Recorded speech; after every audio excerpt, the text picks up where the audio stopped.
샬롬, 매일 바른 순종 프로젝트를 통해 함께 귀한 말씀 나누게 되어 감사하고 환영합니다. 많이 기다리셨죠? 수요일에는 저희가 매일 바른 순종 프로젝트를 하지 않습니다. 수요일에는 일단 수요 예배에 집중하시고 함께 수요 예배 드리는 것을 통해서 은혜 받으시길 바랍니다. 먼저 오늘 말씀을 전하기 전에 기도로 시작하겠습니다.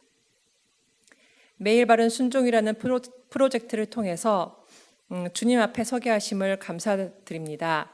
주님, 오늘 말씀을 통하여서 저희들의 정말 지켜나가야 될 것이 무엇인지, 정말 하나님의 말씀 앞에 어떻게 순종함으로 나아가야 될 것인지를 보게 하여 주시옵소서. 주님께서 임재하여 주실 것을 믿고 감사드리며 이 모든 말씀 우리 주 예수 그리스도 이름으로 기도드렸습니다. 아멘. 오늘 말씀은 야고보서 2장 1절에서 13절 말씀이거든요. 한번 찾아보시고 저희가 함께 읽도록 하겠습니다. 내 형제들아, 영광의 주 곧 우리 주 예수 그리스도에 대한 믿음을 너희가 가졌으니 사람을 차별하여 대하지 말라. 만일 너희 회당에 금가락지를 끼고 아름다운 옷을 입은 사람이 들어오고 또 남루한 옷을 입은 가난한 사람이 들어올 때에 너희가 아름다운 옷을 입은 자를 눈여겨보고 말하되 여기 좋은 자리에 앉으소서 하고 또 가난한 자에게 말하되 너는 거기 서 있든지 내 발등상 아래에 앉으라 하면 너희끼리 서로 차별하며 악한 생각으로 판단하는 자가 되는 것이 아니냐. 내 사랑하는 형제들아, 들을지어다. 하나님이 세상에서 가난한 자를 택하사 믿음에 부요하게 하시고 또 자기를 사랑하는 자들에게 약속하신 나라를 상속으로 받게 하지 아니하셨느냐. 너희는 도리어 가난한 자를 업신여겼도다. 부자는 너희를 억압하며 법정으로 끌고 가지 아니하느냐. 그들은 너희에게 대하여 일컫는 바 그 아름다운 이름을 비방하지 아니하느냐. 너희가 만일 성경에 기록된 대로 내 이웃 사랑하기를 내 몸과 같이 하라 하신 최고의 법을 지키면 잘하는 것이거니와 만일 너희가 사람을 차별하여 대하면 죄를 짓는 것이니 율법이 너희를 범죄자로 정죄하리라. 누구든지 온 율법을 지키다가 그 하나를 범하면 모두 범한 자가 되나니 간음하지 말라 하시니가 또한 살인하지 말라 하셨은즉 내가 비록 간음하지 아니하여도 살인하면 율법을 범한 자가 되느니라. 너희는 자유의 율법대로 심판받을 자처럼 말도 하고 행하기도 하라. 긍휼을 행하지 아니하는 자에게는 긍휼 없는 심판이 있으리라. 긍휼은 심판을 이기고 자랑하느니라. 야고보가 편지에서 차별에 대해 오늘 본문처럼 깊이 있게 쓴 것을 보면 당시 차별이 교회 가운데 있었던 문제였음을 알 수 있습니다. 1절에서 내 형제들아, 영광의 주 곧 우리 주 예수 그리스도에 대한 믿음을 너희가 가졌으니 사람을 차별하여 대하지 말라라고 한 말에서 알 수 있듯이 야고보는 사람을 차별하는 것이 그리스도에 대한 참 믿음과 일치하지 않다고 분명히 밝히고 있습니다. 여기에서 차별이라는 헬라어 단어를 문자적으로 살펴보면 얼굴을 받아들임이라는 뜻을 가지고 있습니다. 이것은 차별은 결국 외형을 기준으로 사람을 판단하는 것을 보여주는 것이죠. 그리고 그에 대한 예를 2절부터 4절에서 들고 있습니다. 2절에서 이 이야기는 너희의 회당, 즉 그리스도인들의 모임에서 일어난 일임을 보여주는데 이 모임에 들어온 두 사람은 그들의 옷에 의해 서로 구분되는 것을 봅니다. 금가락지를 끼고 아름다운 옷을 입은 사람과 남루한 옷을 입은 가난한 사람이죠. 이들에게 앉을 곳을 안내하는 것을 보면 방문자일 수도 있지만 새로운 개종자, 우리 교회 같으면 새가족으로 보는 것이 더 그럴듯합니다. 3절에서 그들이 그렇게 잘 차려입은 사람들을 눈여겨보면서 가난한 사람은 그냥 업신여기거나 무시하고 있는 것을 보여주고 있습니다. 그리고 4절에서 그렇게 두 사람을 다르게 대하는 것은 첫 번째로 너희끼리, 즉 교회 안에서 서로 차별하는 것이라고 말하고 있는 것입니다. 공동체 안에서 나타나는 차별, 즉 부자와 가난한 자 사이에 있는 부적절한 분리는 믿는 자 마음속에 품은 부적절한 분리들을 보여주는 것입니다. 두 번째로 차별하고 있는 그리스도인은 악한 생각으로 판단하는 자라고 말하고 있습니다. 즉 하나님만이 행하실 수 있는 재판 권리를 스스로 취해 다른 신자들을 비방하는 그리스도인들을 야고보는 비난하고 있는 것이죠. 1절에서 차별을 금지하고 2절부터 4절까지 예를 들어 비난해온 야고보는 그와 같은 차별이 왜 잘못된 것인지를 5절부터 13절까지 설명하고 있습니다. 첫째, 부자를 향한 편애는 하나님의 성품과 반대되기 때문에 잘못이라고 5절에서 말하고 있습니다. 가난한 많은 사람이 예수를 그들의 메시아로 받아들였으며 이것은 가난한 자들에 대한 하나님의 깊은 관심의 강력한 증거입니다. 그리고 가난한 자들은 믿음의 부한자가 되었습니다. 그러면 야고보는 자기를 사랑하는 자들에게 약속하신 하나님 나라를 상속으로 받게 될 것이라고 덧붙입니다. 여기서 예수님이 말씀하신 팔복을 볼 수 있습니다. 너희 가난한 자는 복이 있나니 하나님의 나라가 너희 것이미요. 하나님 나라 또는 그의 통치는 예수님 설교의 핵심입니다. 하나님이 자신의 나라를 상속받도록 가난한 자들을 선택하신 것은 이들에 대한 하나님의 관심의 증거이며 매우 가난한 이 사람들을 차별하는 그리스도인들이 얼마나 잘못되었는지를 보여줍니다. 여기서 쓰인 가난한이라는 헬라어 프토코스라는 단어는 물질적 의미와 영적인 의미를 모두 가지고 있는 단어입니다. 예수님의 가르침은 이런 의미의 이중성을 잘 보여주는데 팔복에서 두 형태를 매우 분명히 볼 수 있습니다. 누가복음 6장 20절에서의 가난한 자는 복이 있나니와 마태복음 5장 3절에 심령이 가난한 자는 복이 있나니가 그것입니다. 2절과 3절의 예화는 이 단어가 어느 정도 물질적인 중요성을 가지고 있는 것을 보여줍니다. 그러나 여기서 야고보는 이 단어에 세상에서라는 수식어를 붙이고 있습니다. 즉 가난하다고 여겨지는 것은 하나님에게 적대적인 비그리스도인의 평가에 따른 것입니다. 즉 가난이라는 단어에서 물질적인 의미를 확실히 제거하지 않으면서 영적인 의미도 포함하는 것입니다. 영적인 의미가 포함되었다는 것은 바로 뒤에 나오는 6, 7절에 의해서 더 분명해지는 것을 볼 수 있습니다. 차별이 잘못된 두 번째 이유는 6절, 7절에서 부자들에 대한 세 가지 고발을 통해 보여주고 있습니다. 그리고 이 세 가지 언급을 통해 야고보가 이 편지를 받는 그리스도인의 대부분을 가난한 자로 여기고 있는 것을 볼 수 있습니다. 야고보는 여기서 이들의 가난이 부자들의 부도덕하고 불법적인 관행 때문이라고 먼저 제안하고 있습니다. 두 번째 고발은 부자들은 부와 영향력을 사용하여 법정이 가난한 자들에게 불리하고 자신들에게 유리한 판결을 내리도록 했으며 세 번째로는 너희에게 대하여 일컫는 바 그 아름다운 이름을 비방한다고 부자들을 고발합니다. 종교적인 차이로 부자가 가난한 기독교 공동체를 억압했을 것입니다. 또한 비방하는 표적은 너희에게 대하여 일컫는 바 그 아름다운 이름, 즉 그리스도인입니다. 부자들은 그리스도인을 비방하였던 자들입니다.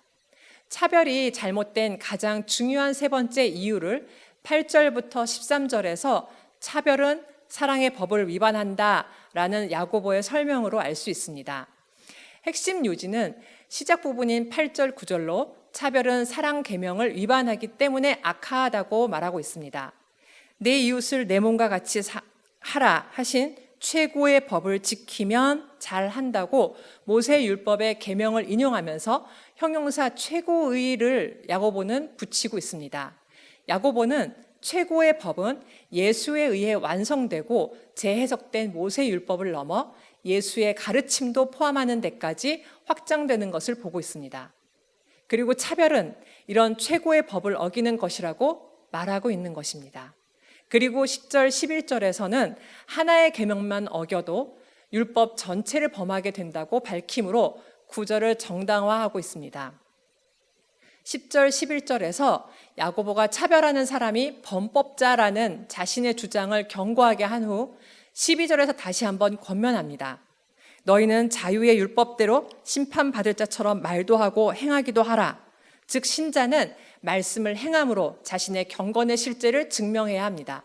여기서 야고보는 어떤 이가 하나님이 의롭다고 판결하는 것을 경험하기 원한다면 행함이 필요하다고 주장하는 것입니다. 여기에 나오는 율법은 보통 언급되는 구약 율법이 아니라 아까도 말씀드렸듯이 그리스도가 제자들에게 재해석하고 요구한 구약 성경임을 우리는 반드시 기억해야 합니다. 하나님의 뜻이 이제 예수 그리스도로 인해 우리 앞에 자유의 율법으로 서 있기 때문입니다. 이 율법은 우리를 구원할 능력이 있는 마음에 심어진 말씀입니다. 이제 13절에서 야고보는 경고와 함께 12절의 명령을 보강하는 것 같습니다. 긍휼을 행하지 아니하는 자에게는 긍휼 없는 심판이 있으리라 라는 경고를 보면 우리가 심판받게 될 율법 안에 자비가 포함된 것으로 보고 있음을 알 수 있습니다. 여기서 예수님의 팔복을 또 볼 수 있습니다. 마태복음 5장 7절 말씀인 긍휼히 여기는 자는 복이 있나니 그들이 긍휼히 여김을 받을 것이미요. 긍휼히 여기는 것은 단순히 관심의 감정이 아니라 다른 사람에게 사랑을 베풀도록 적극적으로 접근하는 것을 포함합니다. 그리고 차별은 이런 자비와 반대가 되는 것이죠. 그래서 계속 차별의 길을 걷는다면 그들은 생애 마지막에 긍휼 없는 심판을 보게 될 것입니다. 하지만 여기서 끝내지 않고 야고보는 긍휼의 심판을 이기고 자랑하느니라 라고 덧붙이고 있습니다. 우리의 자비로운 태도와 행동은 우리 안에 있는 그리스도의 임재의 증거로 여겨질 것입니다. 그리고 우리가 심판 때 무죄를 확신할 수 있는 것은 바로 우리를 위해 율법을 온전하게 이루신 분과 함께 이 연합을 이룸에 근거합니다. 부유해 보이는 것, 강해 보이는 것, 많이 아는 것처럼 보이는 것, 또 화려해 보이는 것, 높아 보이는 것은 좋게 보고 함께 하려고 하면서 가난해 보이고 약해 보이고 어리석어 보이고 낮아 보이는 것을 우리 자신도 모르게 차별하고 대하고 있었던 것은 아니었는지 돌아보았으면 좋겠습니다. 혹시 주위 사람들을 보면서 특히 교회에서조차도 눈에 보이는 외형적인 기준으로 재능이 보이는 사람들, 성격이 좋아 보이는 사람들을 더 좋아하면서 힘들어하고 고통받는 사람들, 또 성격이 좋지 않게 보이는 사람들은 슬며시 피하고 있었다면 우리는 우리의 믿음과 분리되어진 모습으로 살고 있는 것이 분명합니다. 예수님은 분명히 이런 가난하고 연약하고 상처받은 사람들을 위해 오셨다고 말씀하시며 하나님이시지만 가장 낮아진 모습인 인간의 모습으로 오셨기에 우리가 가난한 자를 무시하고 업신여겼다면 바로 그 예수님을 부인하는 것이기 때문입니다. 세상은 요즘 더욱 그리스도인들을 향해 비방하며 자신들이 부요한 것처럼 우리들을 비난하지만 그런 비방 앞에서 우리가 얼마나 가난한 자임을 또한 인정하며 이럴수록 더욱 말씀을 행하는 바른 순종을 통해 하나님이 의롭다고 판결하는 것을 경험하시기를 간절히 원합니다. 또한 우리의 바른 순종은 우리를 위해 율법을 온전하게 이루신 예수 그리스도와 함께 하심을 통해 가능함을 경험하는 더원 사랑의 교회 성도님들 되시길 축복합니다. 기도하겠습니다. 하나님 아버지, 매일 바른 순종을 위해 주님의 함께 하심, 주님의 임재를 구합니다. 그래서 우리가 스스로 지킬 수 없었던 그 말씀들이 우리 가운데 이루어지는 것을 경험하길 간절히 원합니다. 이 모든 율법을 완전히 성취하신 우리 주 예수 그리스도의 이름으로 기도드렸습니다. 아멘.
주